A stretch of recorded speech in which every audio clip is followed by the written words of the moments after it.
So here we have another person who's trying to create things that are not there and trying to ignore things that are there. So this gentleman plus another person on Facebook said similar things.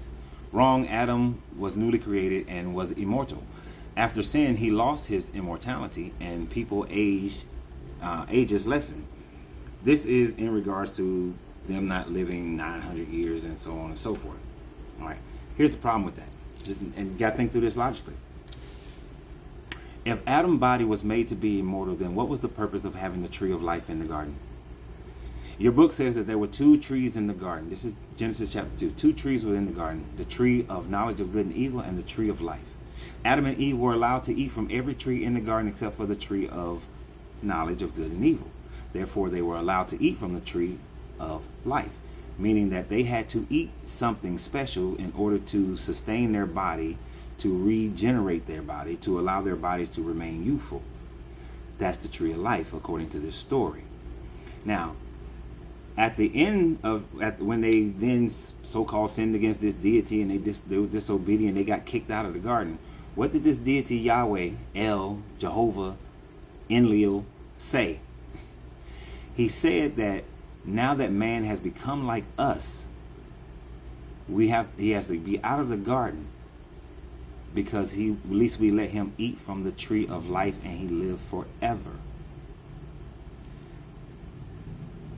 That just demonstrates that this deity never intended for Adam to be immortal based on just creation, but his immortality was based on his availability to eat from this tree of life, which he was placed in the garden, to which he specifically, not me, I'm not saying this, specifically said, now that he knows good and evil, now that he has become like us and knows good and evil. Now think about that. He has become like us, became similar, became just like, having the same knowledge of good and evil.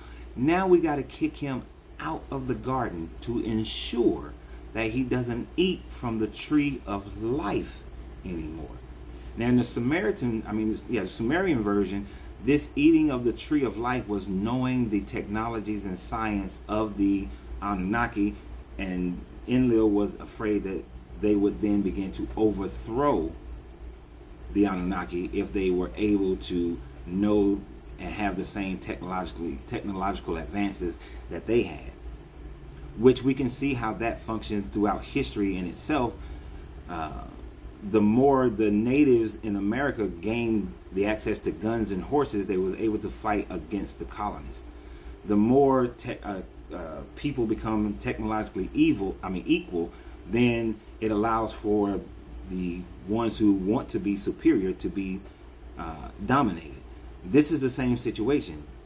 Adam and Eve can't eat from the tree of life anymore, because as they grow in population, they now will be able to dominate those that were dominating them, that was keeping them in the enclosure in Eden, that was serving the so-called gods. So no, Adam's body was not made to be eternal in the first place, because he had to have access to the tree of life. And if you look at Revelations, it also talks about how that tree of life will be in your heaven, so that you can eat from it, because there are trees that provide fruit 12 times a year according to Revelations, and you're going to need the tree of life in your afterlife.